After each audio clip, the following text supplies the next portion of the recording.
Okay, good evening, everyone. We're continuing in the Mesilas Yesharim. We're in the 5th chapter. We're discussing the 3 things that deter zihirus, that detract from it. And the first one we just finished discussing was over-involvement in making a pursuit of a livelihood and living in this world. That was the first one. And today we're going to move on to the second one, and hopefully we'll finish it today and then move on to the third one tomorrow. So we're in the 5th chapter on the words af hasheni. Okay, the second detrimental factor. Just move this over a little bit. Okay, hinehu kasher ma'od is very difficult. If you recall last week when we talked about the first one, we said, even though it's more general, making a living is a more broad topic, but it's easier for one to escape. This is a much more difficult one to escape. V'hu haschok v'halotzo. This is laughter and levity. Okay, what's the difference between schok and lotzo? So from the Meforshim, it seems that schok, laughter, includes a general conduct of lightheartedness and not taking life serious enough. That's what we'll call schok. Lotzon, which is called levity, or probably the better English word would be mockery. Okay, mockery is the best word to describe lotzon, is dismissing and making light of the true worth and importance of things that should be taken seriously and truthfully. And by making a joke, you just want to destroy the entire value of it. And it's interesting that Rashi on the Torah, when the Torah says not to go in the ways of the Egyptians and the Canaanites, when the Torah says that seems to be a law, it's one of the negative commandments not to follow the ways of the non-Jews. So Rashi says that you shall not go to their theaters and stadiums. And the Sifsachim over there explains that Rashi is similar to what the Gemara in Avodah Zarah is saying when the Gemara there talks about gathering for laughter and levity, and it's these kinds of places where these things happen. So, in other words, there is a problem of the laughter and levity and going to places that are designed for that. Now, we're going to have to discuss this because we're going to say that you can never laugh in your life. That's not what we're talking about. But we're talking about a lighthearted laughter that's for no purpose. And the worst part, the lotzon, is the mockery. And that's really a critical thing as well, as we'll discuss this. So that's the general terms as we move on now. And let's continue. Kimi shetovei abam, someone who is immersed in these 2 negative qualities. Ukumi shetovei bayom hagadol, it's someone who is drowning, he's immersed in the huge sea. Shekasher ma'od lihimalek b'venu. It's very hard to escape it. Why? Ki nehaschok hu ma'abed es lev ha'adam, because laughter destroys a man's heart. Because reason and knowledge no longer rule over the person when you're laughing so much. He's like a drunk or a fool. Where it's impossible to give a person any counsel or guidance. Because they don't want to accept any direction. That's the result of this, as he will be explaining. That's what King Solomon said in Koheles. Lischok, I said of laughter, amarti, I said, mehulal, it is silly. Well, the simcha ma'azlo said, and of simcha, what is it worth? Now, this is not, there's other psukim in Koheles that says simcha is a good thing. So not to make a mistake, that simcha shel mitzvah is a good thing. Appropriate joy is a good thing. But, joy for silly things is not an appropriate thing. And our rabbis of blessed memory said, Schok v'kalas rosh in Pirkei Avos. Schok and kalas rosh, laughter and lightheadedness. Margilim es ha'odam le'erva. It slowly habituates a person to immorality. It's a slow, slippery slope. Now, you see how dangerous this is. Why? Even though everyone with any brains understands how severe is immorality. Filippo yare mikare vela mikar chatzir shikfar nitstar besichlo miamiti godol pishvaravon shah. And a person's heart is afraid to enter into that zone of immorality because the picture that you have painted in your intellect shows you how truly despicable immorality is. A person with any common sense realizes how terrible immorality is. And the Mishnah in Pirkei Avos is saying, but hine, haschok v'kalas rosh mamshigan so ma'at ma'at. The laughter and the lightheadedness slowly draws the person in there. Umakrivim oso haloch v'karev, and it slowly brings him closer and closer. Shtehayira sar, my love, that the fear of that sin goes away. Ma'at ma'at, little by little, madrega, one level after another level, until the person actually reaches the terrible Avera and does that Avera. So again, it's the second time that Rabbi Yonah is telling us how these things can overpower the man in stages. He said this before and he's saying it again in this problem area. So therefore, obviously, the earlier you work on dealing with the slow pull that laughter and levity brings, the better off you are. And that's why Pirkei Avos is saying it's Margilin also. It takes time for that attitude till it makes its impact. But we're saying how despicable something can be, but when you laugh about it and make jokes about it, it becomes something that people can think about.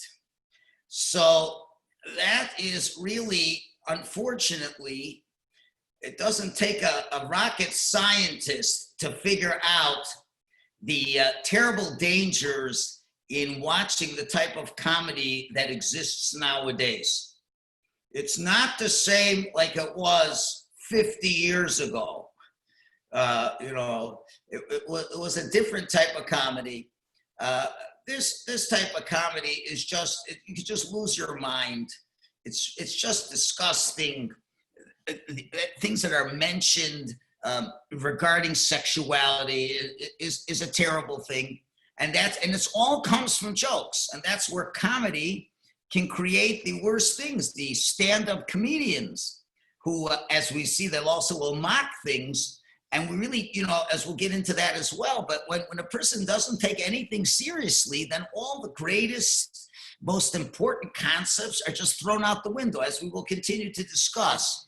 But you can see how devastating, it's just joke. It's funny and people laugh. And it draws even to the point of immorality. And why is that so? Let's talk about why is this factor so detrimental to Zahirus. So let's go back and what Zahirus is all about. What did we say watchfulness is all about? Being able to sit back and honestly look at your behavior, to honestly look at what life is all about, what are the goals in life, to honestly look at your behavior. That's it. Zahirus is a serious endeavor.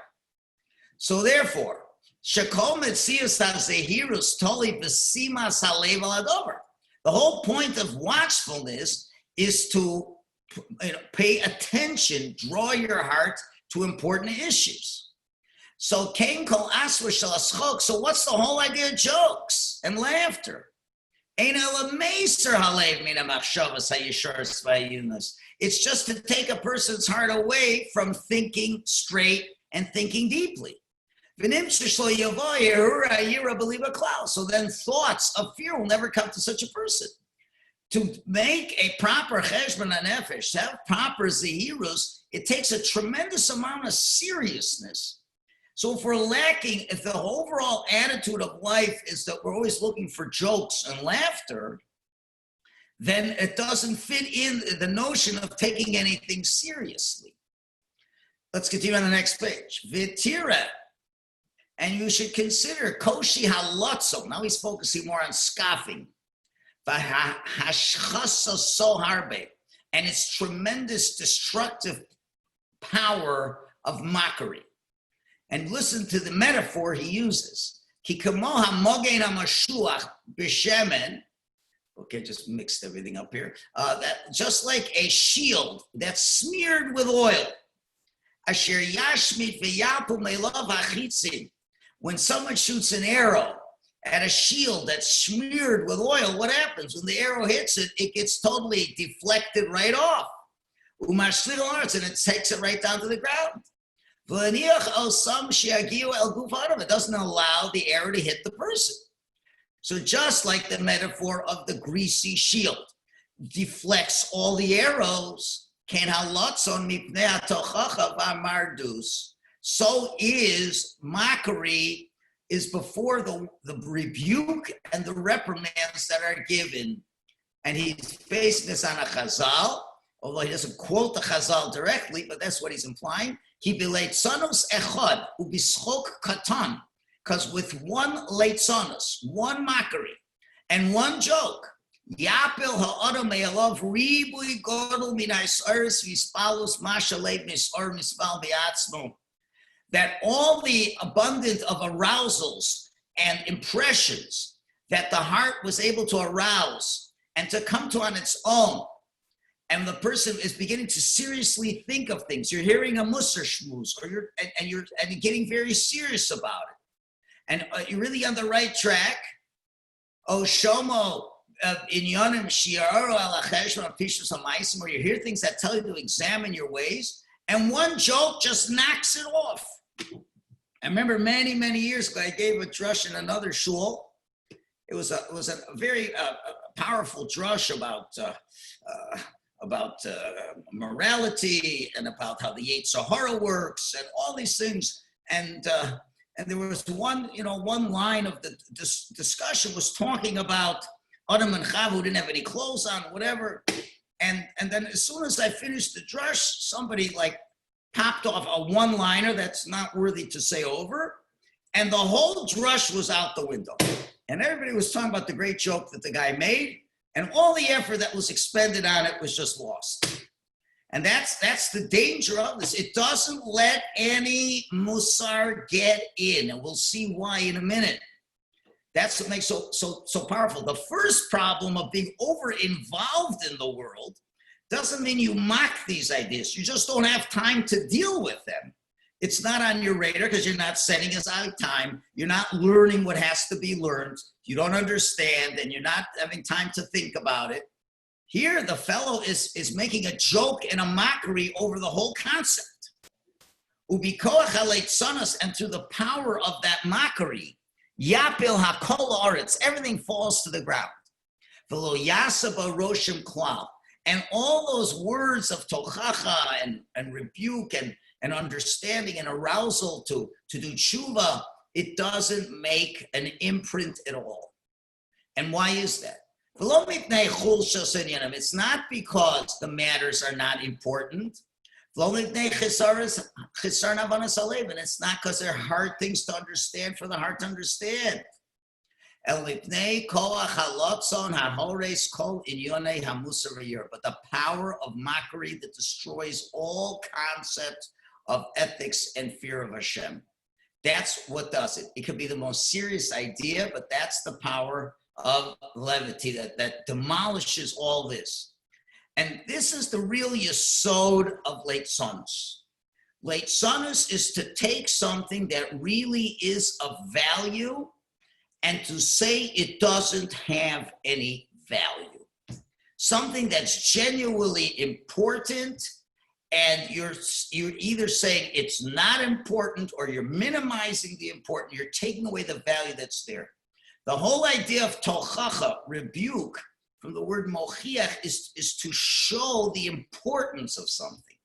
And you want to show someone the proper tochacha isn't yelling and screaming at people.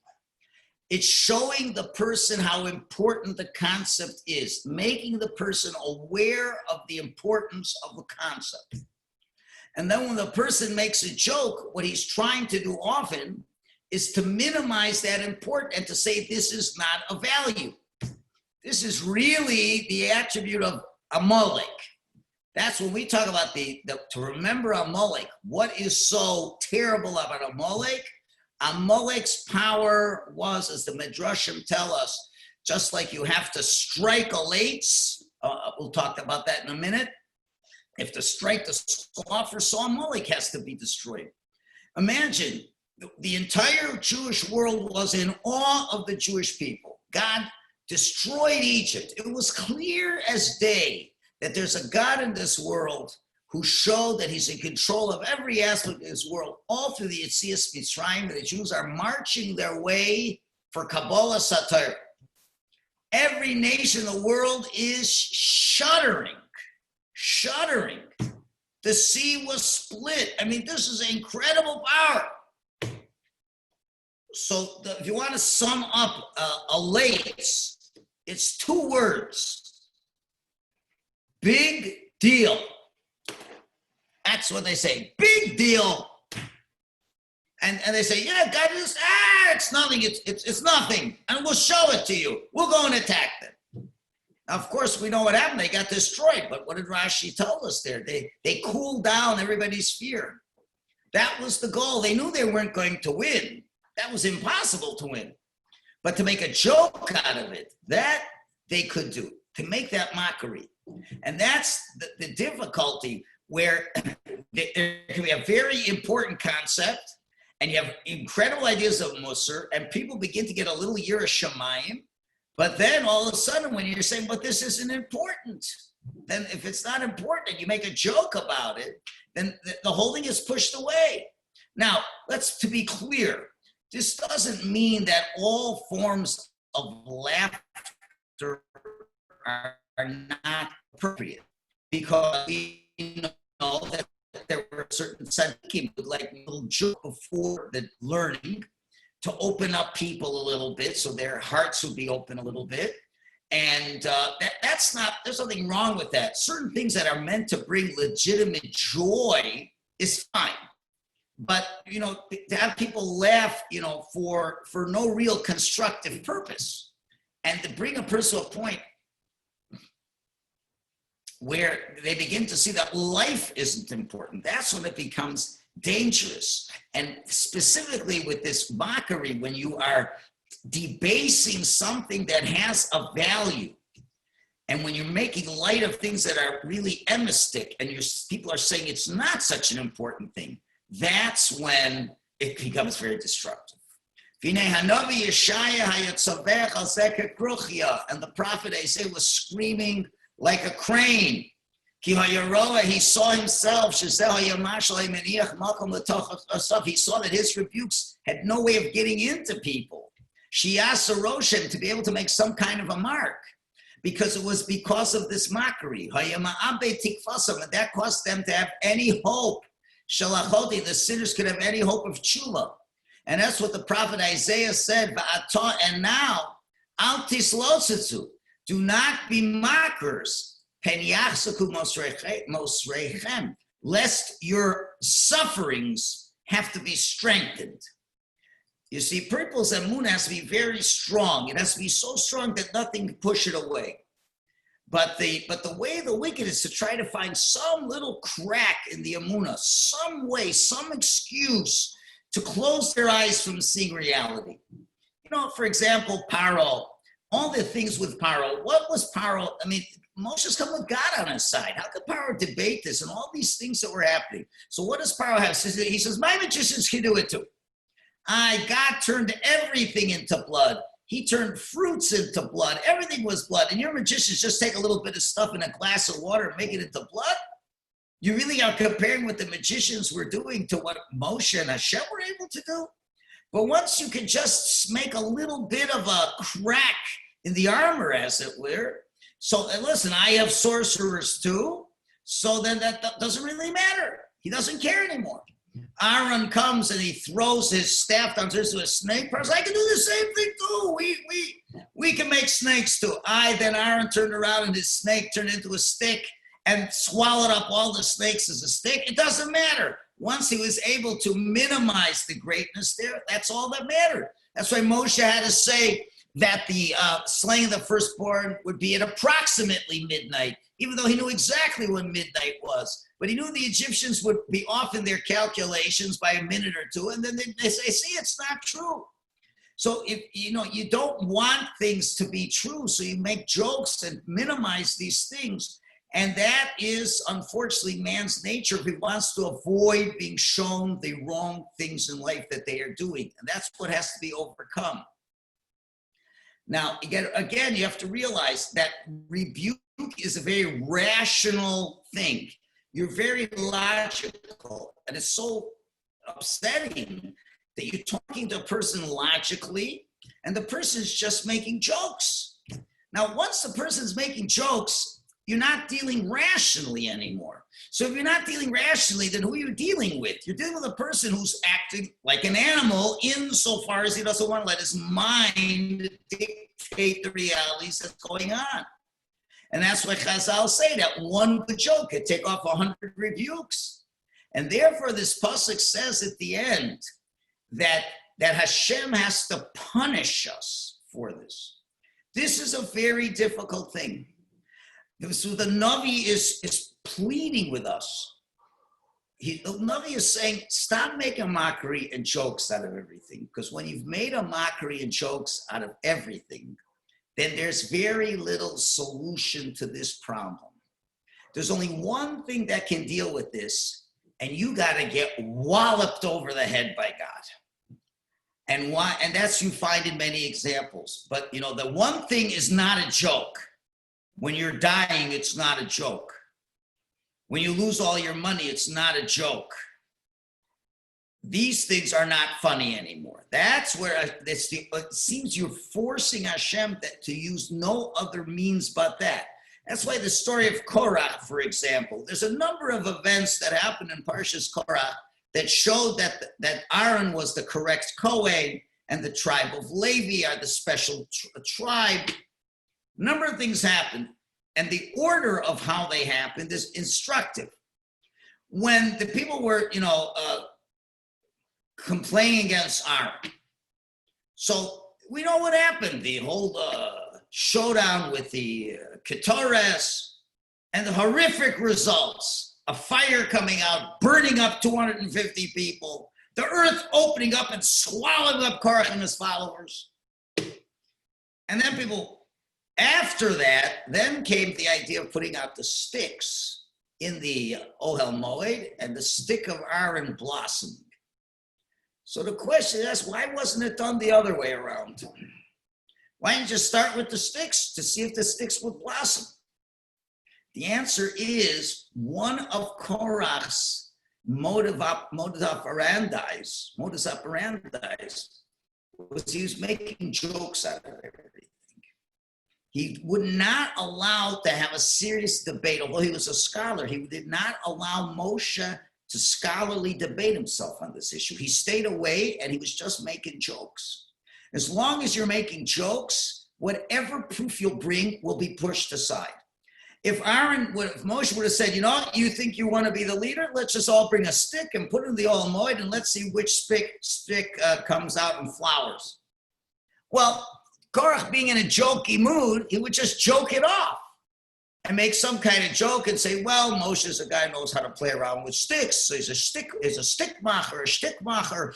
Anything, and people start laughing, they're not going to realize. So what Hashem says, what we're going to do? We're just going to destroy you. Let's start laughing. It's really funny. 250 people got burnt. It's really funny. Korach got swallowed up alive. Then the jokes stop. When the jokes stop, then you could take a stick out and let the stick flower, and people can learn the lessons from this. That is the unfortunate reality of life. The only way that the lates enables people to deal with him, and that's what the Navi says, that lates taket. Says initially, the lates, the scoffer, there's only one solution, is taket, to hit him. They tell an interesting mashal to a farmer who sold his mule to the buyer, and he said one of the great attributes of my mule is he listens. He listens to instructions. So the guy buys the mule. He wants to move the mule. He buys it. And the mule ain't moving. So he's looking at the past owner. He's saying, like, what's going on? You told me it listens. Someone said, that's not a problem. The past owner takes a good, big, hard stick, smashes the mule in the head, and then says, move. And the mule starts moving. So the guy says, I thought you said the animal obeys instructions. And the buyer said, sure he does, but first you have to get his attention. That's exactly the idea over here. You know what? People can follow instructions, but the problem is you first got to get their attention. And the only way that's going to happen is if you really got to hurt somebody. Never. The Jew has to be hurt, and then it's not so funny anymore.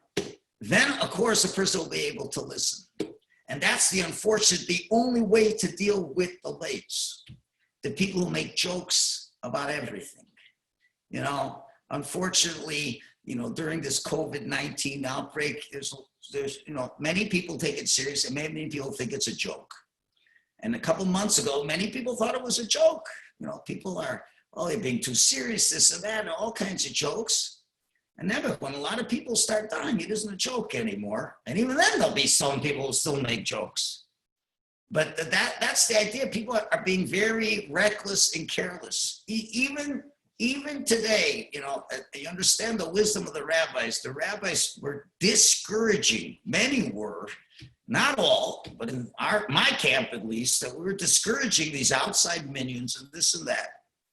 And, you know, I talk to friends I have outside of our community, and I ask them, so how are things going with these minions? He says, oh, it's fine, this and that.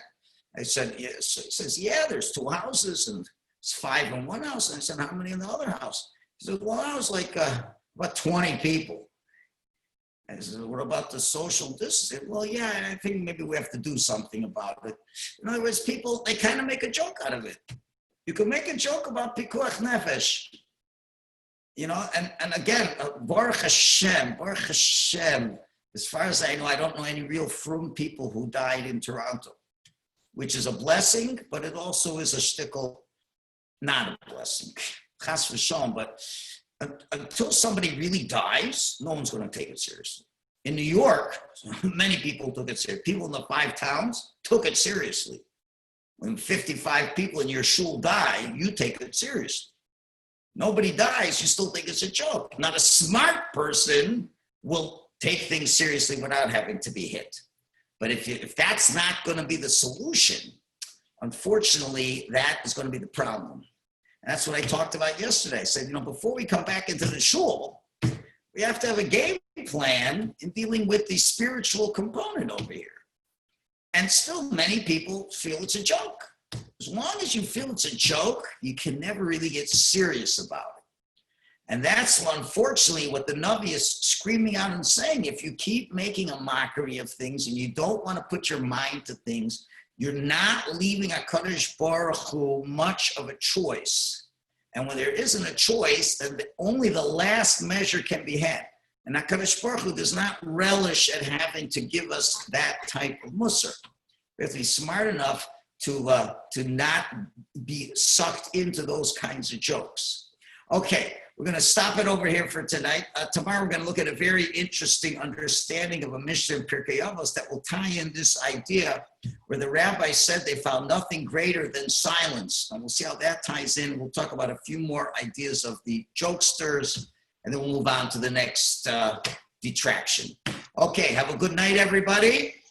And God willing, we'll see you tomorrow. And should just enjoy good weather. Go for a walk. Stay healthy. Shmar Tamodis Nafsho Seicha. Thank you, Rabbi. Okay. Thank you, Rabbi. Thank you.